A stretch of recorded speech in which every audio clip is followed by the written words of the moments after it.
নমস্কার। আজকে আমি আপনাদের সামনে যে বিষয়টা নিয়ে আলোচনা করব সেটা আজকে ভারতের একটা বিশেষ বিষয়ও হয়ে উঠে দাঁড়িয়েছে। আপনারা সবাই জানেন যে বাংলাদেশে বর্তমানে কি হচ্ছে।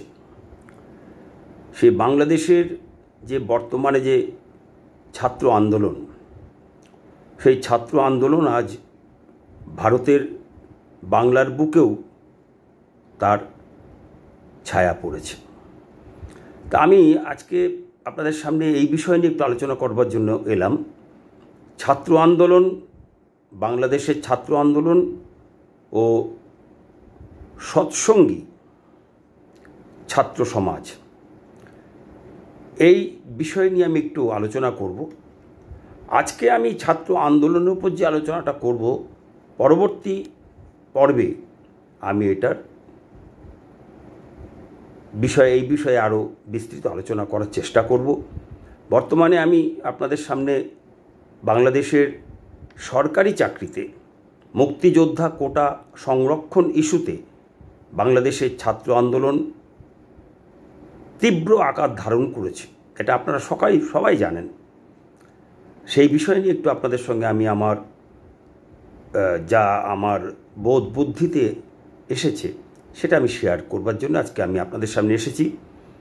সেই ছাত্র আন্দোলনে হতাহতের হাতছানিতে উত্তাল বাংলাদেশ, জনজীবন বিপর্যস্ত, স্তব্ধ, সুযোগ বুঝে শয়তান অকাল মৃত্যুর পর মৃত্যুর রূপ ধরে হানা দিয়েছে শিয়রে। কত মায়ের কোল খালি হয়েছে ও হতে চলেছে। আমি সংখ্যা নিয়ে আলোচনা করছি না, কারণ সংখ্যাটা আমার কাছে ততটা গুরুত্ব নয়। কারণ একটা মৃত্যু আমার কাছে বিরাট ক্ষয়ক্ষতি এবং 100টা মৃত্যু আমার কাছে বিরাট ক্ষয়ক্ষতি সমান। তার মধ্যে আলোচ্য বিষয় যাকে নিয়ে, সেই আবু সাইদ তাদের একজন। বাংলাদেশের ছাত্র আন্দোলন ও ছাত্র মৃত্যু নিয়ে কিছু আলোচনা তেমন চোখে পড়ছে না। বাংলাদেশের ছাত্র আন্দোলন কিসের উপর ভিত্তি করে, এই ব্যাপারটা আজ মানুষের কাছে, সাধারণ মানুষ তো এত খবর রাখে না, তার ফলে ব্যাপারটা জলঘোলা হয়ে দাঁড়িয়েছে। সব আন্দোলনেই ছাত্রদের পড়াশোনা ছেড়ে দিয়ে, ছাত্র জীবন উপেক্ষা করে নিশ্চিত লেখাপড়ার পথ ছেড়ে অনিশ্চিতের পথে পা বাড়াতে হবে, পড়াশোনা ছেড়ে দিয়ে এগিয়ে আসতে হবে। প্রশ্নটা অনেক বড় করে দেখা দিয়েছে। তাহলে রাজনৈতিক দলগুলি কী জন্য আছে, তারা কি করে? নির্বাচনের সময়ে এই রাজনৈতিক দলগুলি ক্ষমতা দখলের যে খেলা, সে খেলায় যখন মেতে থাকে, তখন কোথায় থাকে ছাত্র আন্দোলন?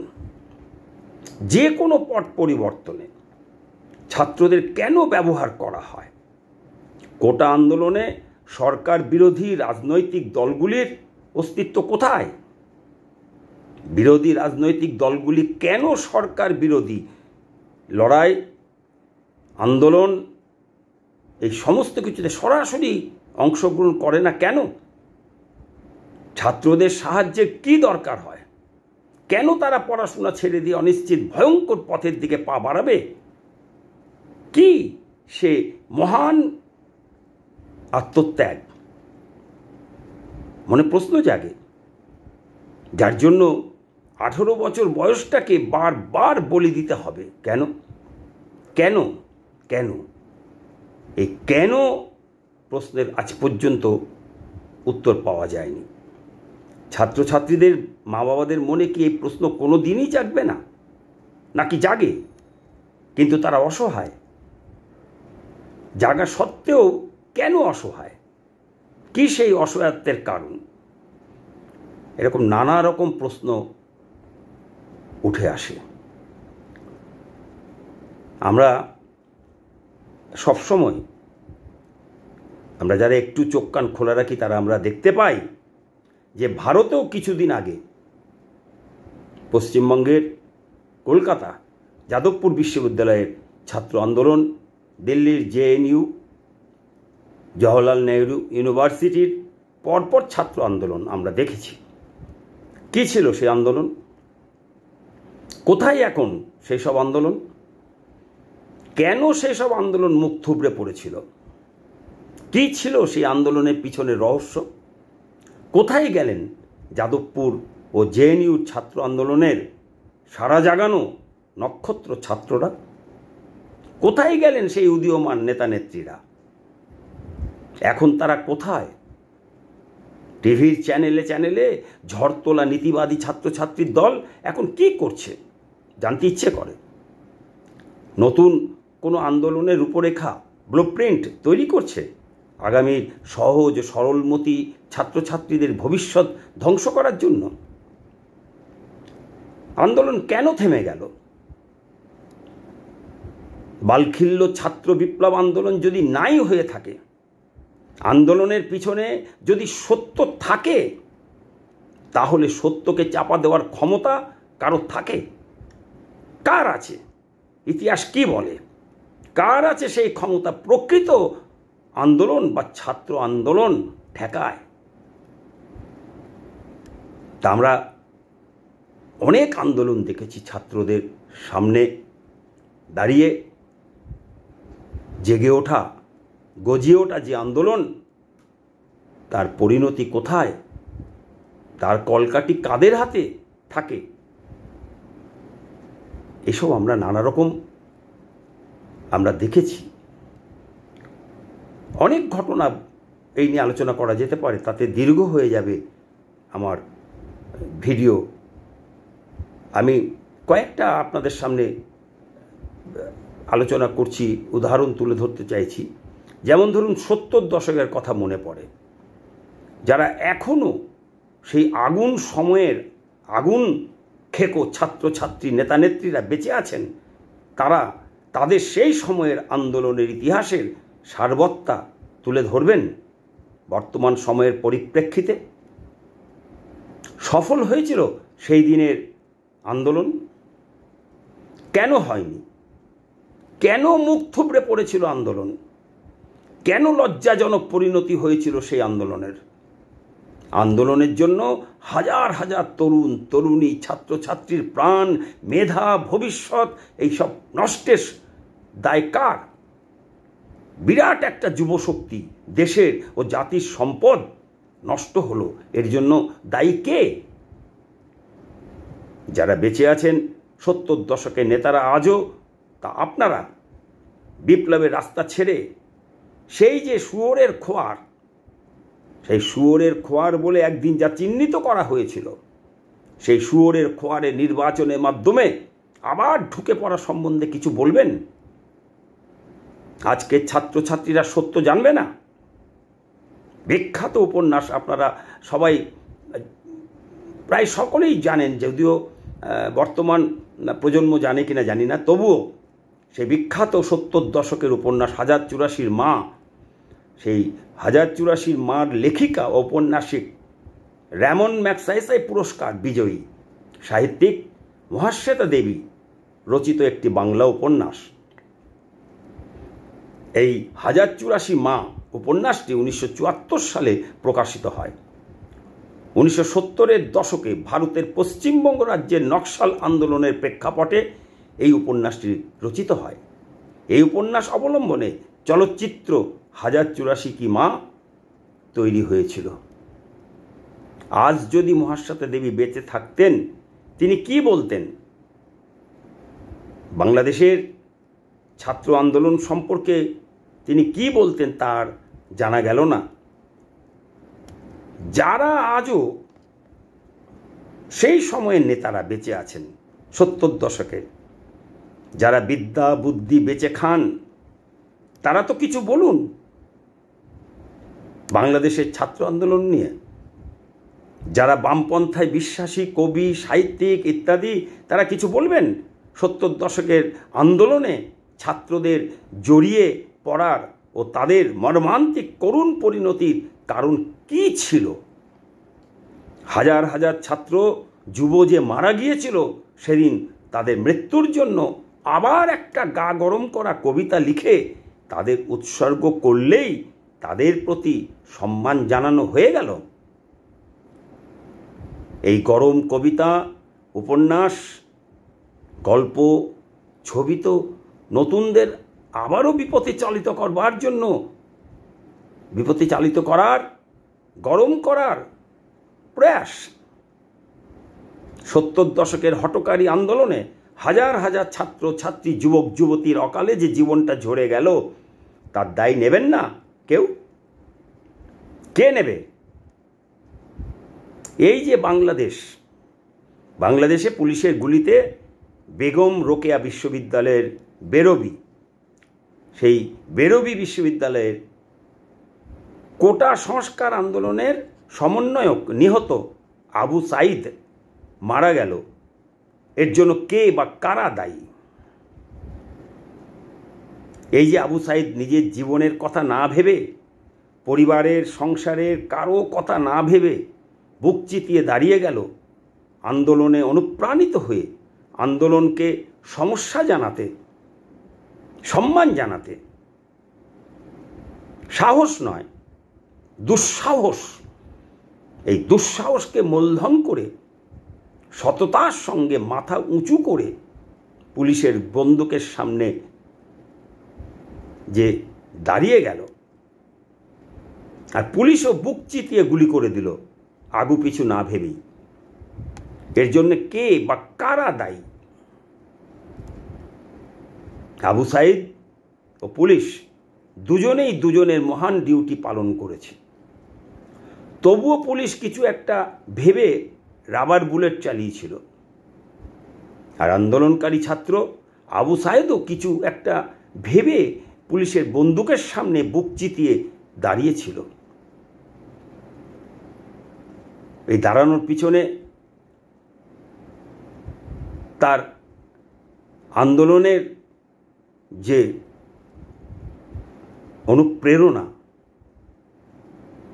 আন্দোলনের জন্য যে আত্মত্যাগ, সেটা থাকতে পারে। হয়তোবা ভেবেছিল পুলিশ গুলি করবে না, কিংবা করলেও রাবার বুলেটে প্রাণ যাবে না। কিন্তু যা আমরা ভাবি তা সবসময় মেলে না, উল্টোটাও ঘটে। আর আমরা এখন কি দেখছি? এস ওয়াজেদ আলীর সেই বিখ্যাত কথা, সেই একই ট্র্যাডিশন সমানে বয়ে চলেছে। আমরা দেখতে পাচ্ছি আন্দোলনকে সমর্থন করা নেতানেত্রীরা সেজে গুজে টিভির সামনে বসে পড়ছে। কবি, সাহিত্যিক, বুদ্ধিজীবীরা তাকে বীর, মহাবীর, শহীদ ইত্যাদি ইত্যাদি নানা রকম উপাধিতে ভূষিত করে নিরাপদ দূরত্ব বজায় রেখে ভাষণ দিচ্ছে, ক্ষমতা দখলের অঙ্ক কষছে, কবিতা, উপন্যাস, প্রবন্ধ লিখছে আবু সাঈদকে সম্মান শ্রদ্ধা জানিয়ে। বীর শহীদদের যারা মারা গেছে তাদের শ্রদ্ধা জানিয়ে। আবু সাঈদ, তুমি সবার রোজগারের উপকরণ হয়ে গেলে দিন শেষে, অবশেষে। কিন্তু তুমি জানতেও পারলে না এ জীবন উৎসর্গ কি সঠিক লড়াইয়ের জন্য ছিল। আর আবু সাঈদ, তোমার আত্মা পরমপিতার চরণে স্থান পেয়ে শান্তি লাভ করুক বলে দায় সারব আমরা। এ সত্য, তিন সত্য, অপ্রিয় সত্য। আরও মনে পড়ে যায় চীনের তিয়ানানমেন স্কোয়ারের ছাত্র আন্দোলনের কথা। হাজার হাজার ছাত্রকে নির্বিচারে গুলি করে মেরে ফেলার ইতিহাস। দুনিয়ার কোনো বাপের বেটার ক্ষমতা হয়নি চীনের তিয়ানানমেনের ছাত্র আন্দোলনকে গুড়িয়ে দেওয়ার বিরুদ্ধে আওয়াজ তোলার। সেই আন্দোলন কিসের আন্দোলন ছিল? সেই আন্দোলন কি সঠিক ছিল? ছাত্রদের সেই আন্দোলনের রাশ কি ছাত্রছাত্রীদের হাতে ছিল? সেই অসহায় অভাগা ছাত্রদের করুণ পরিণতির দায় কার বা কাদের ছিল? ছাত্র আন্দোলনের উৎস কি, কে বা কারা, কোন আদর্শের উপর দাঁড়িয়ে ছাত্ররা আন্দোলন সংগঠিত করে? ছাত্র আন্দোলনের রাশ কি শেষ পর্যন্ত ছাত্রদের হাতে থাকে, নাকি হাত বদল হতে হতে ডিরেইলড হয়ে ক্ষমতা দখল ও স্বার্থসিদ্ধির কুটকচালি আর হানাহানিতে পরিণত হয়ে আবু সাইদদের মতো ভাবাবেগে ভেসে চলা আবেগ সর্বস্ব উদার মনোভাবাপন্ন সহজ সরল কূটবুদ্ধিহীন নিষ্পাপ যে ছাত্র, সেই ছাত্রদের মৃত্যুর মধ্যে দিয়ে আন্দোলন থিতিয়ে যায়, সমাপ্ত হয়? ছাত্রদের কি এখনো বোঝার সময় হয়নি? এটাই বোধহয় নিয়তির জাঁতাকল। এই জাঁতাকলের চাক্কি পিসিং অ্যান্ড পুশিং, পুশিং অ্যান্ড পিসিং করে করেই কেটে যাবে ছাত্র জীবন। কথায় আছে, নিয়তি কেন বাধ্যতে, অর্থাৎ ভাগ্যকে কেউ নিয়ন্ত্রণ করতে পারে না। অদৃষ্টে যদি কিছু ঘটাৎ থাকে তাহলে কেউই খণ্ডন করতে পারবে না। প্রশ্ন জাগে মনে, সত্যি কি তাই? সত্যি কি অদৃষ্ট বলে কি কিছু আছে? The greatest phenomenon of the world, the greatest wonder of the world, Shri Thakur Anukul Chandra এই ব্যাপারে কিছু বলেছেন। তিনি বললেন, খুব সহজভাবে বললেন, নিয়তি মানে নিয়ে যায়। নিয়তি মানে নিয়ে যায়, যা আমাকে নিয়ে যায়, টেনে নিয়ে যায়। আর বললেন, তোমার দর্শনের জ্ঞানের পাল্লা যতটুকু অদৃষ্ট ঠিক তারই আগে। দেখতে পাচ্ছ না, জানতে পারছ না, তাই অদৃষ্ট। তোমার শয়তান অহংকারী আহাম্মক আমিটাকে বের করে দাও। পরম পিতার ইচ্ছায় তুমি চলো, অদৃষ্ট কিছুই করতে পারবে না। পরম পিতার ইচ্ছায় অদৃষ্ট। আবু সাইদ তার দর্শনের জ্ঞানের সীমাবদ্ধ পাল্লা দিয়ে দেখতে পায়নি তার একটু পরে কি ঘটতে যাচ্ছে, আর বুক চিতিয়ে দাঁড়াবার একটু পরেই কি ঘটবে তা দেখতে পাচ্ছিল না, জানতে পারছিল না বলেই সেটা তার কাছে ছিল অদৃষ্ট। এছাড়া অদৃষ্ট আর কিছুই নয়। এই যে বন্দুকের গুলির কাছে বুক চিতিয়ে দিয়ে দাঁড়িয়ে যাওয়া, এই মানসিকতার মধ্যে লুকিয়েছিল অহংকারী আহাম্মক আমি। এই সহজ সরল বেকুবি শয়তান অহংকারী আহাম্মক আমিত্ব যদি জীবন থেকে ত্যাগ করে দিয়ে পরমপিতা রসুলের ইচ্ছায় চলত, অদৃষ্ট কিছুই করতে পারত না আবু সাইদের। পরমপিতা রসুলের ইচ্ছায় একমাত্র অদৃষ্ট। পরমপিতা রসুল নির্ভর জীবন হলে পরমপিতা রসুল আবু সাইদকে দু হাত দিয়ে আগলে থেকে রক্ষা করত। অকাল মৃত্যু তার হতো না। শয়তান নিয়তির রূপ ধরে নিয়ে যেতে পারত না পরমপিতা রসুলের হাত ছিনিয়ে মৃত্যুর কাছে। এ আমার ব্যক্তিগত অভিমত। গ্রহণ ও বর্জন ব্যক্তিগত। গ্রহণ করতেও পারে, আবার বর্জনও করতে পারেন শ্রোতা বন্ধুরা আমার। যাই হোক, পুলিশের গুলিতে বেগম রোকেয়া বিশ্ববিদ্যালয়ের কোটা সংস্কার আন্দোলনের সমন্বয়ক নিহত আবু সাইদকে আমার চোখের জল ছাড়া কোনো কিছু দেওয়ার বা বলার নেই। শুধু প্রার্থনা করব আগামী দিনে আর কোনো ভবিষ্যৎ আবু সাইদের যেন অকাল মৃত্যু না হয়। কারণ সর্বশক্তিমান, সর্বদর্শী, সর্বজ্ঞ পরম পুরুষ, পরম পিতা পুরুষোত্তম, সৃষ্টিকর্তা, জীবন্ত ঈশ্বর, পরম পিতা রসুল হজরত মুহাম্মদের নবরূপ সে ঠাকুর অনুকূলচন্দ্র অকাল মৃত্যু অনুমোদন করেননি। একটা শিশু জন্মাবার পর শৈশব, কৈশোর, যৌবন, প্রৌঢ় ও বার্ধক্য শেষে সে জীবন থেকে বিদায় নেবে, তার আগে নয়।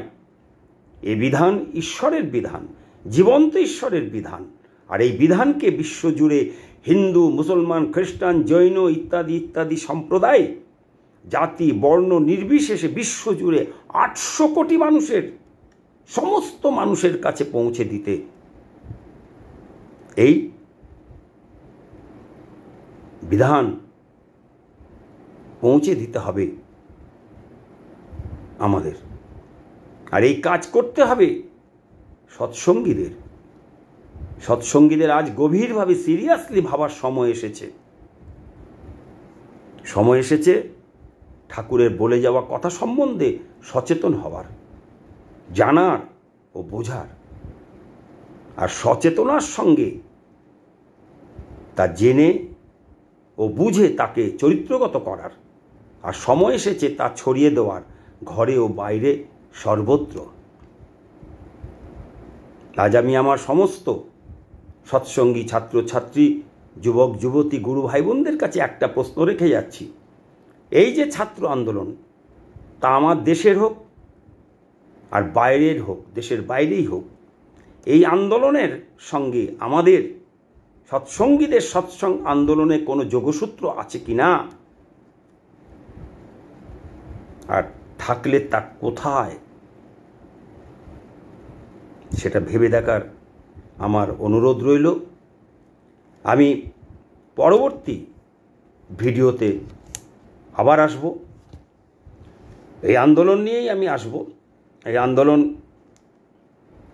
আজ ভারত বিরোধী আন্দোলনে, ছাত্র আন্দোলনের কোটা সংস্কার আন্দোলন থেকে ডিরেইলড হয়ে আন্দোলন ভারত বিরোধী আন্দোলনে ছড়িয়ে পড়েছে গোটা বাংলাদেশ জুড়ে, এবং পশ্চিমবঙ্গও তার ছায়া এসে পড়েছে। তো এই যে ছাত্র আন্দোলন, এই যে শিক্ষা ব্যবস্থা, এগুলো নিয়ে আজ আমাদের সময় হয়েছে। সৎসঙ্গীদের আজ সময় হয়েছে যে এগুলো নিয়ে আলোচনা করার। ঠাকুর অনুকূলচন্দ্র বিরাট ব্যাপার, একটা যুগ পরিবর্তনের একটা সন্ধিক্ষণ। সেই সন্ধিক্ষণে আমরা শুরুতে দাঁড়িয়ে আছি, আমরা এখনো দেরি আছে। ভয়ঙ্কর সেই দিন, সমস্ত কিছুর সঙ্গেই ঠাকুর জড়িয়ে আছেন। এই ছাত্র আন্দোলন থেকে আমরা মুখ ঘুরিয়ে থাকব। দেশে নানা রকম আন্দোলন হচ্ছে, সেই আন্দোলনের সঙ্গে ঠাকুরের দর্শনের কোনো সম্পর্ক আছে কিনা, সেখানে হিন্দু, মুসলমান, খ্রিস্টান এইসব প্রশ্ন উঠে আসে কি না, এ সম্পর্কে ঠাকুর কি অবস্থান নিয়েছিলেন, সেগুলো আমাদের আলোচনা মাধ্যমে, আমাদের পরস্পর আলোচনার মাধ্যমে আমাদের জানতে হবে, বুঝতে হবে। সৎসঙ্গীদের আজকে খুব গভীরভাবে ভাবতে হবে। দেশের বর্তমান পরিস্থিতি কোন দিকে নিয়ে যাচ্ছে আগামী পৃথিবীকে। আজকে আমাদের সময় এসেছে, এখনো কি আসেনি? আমরা কবে আমরা আলোচনা করব ঠাকুরের সমস্ত বিষয়? এমন কোনো বিষয় নেই যে ঠাকুর বলে যাননি।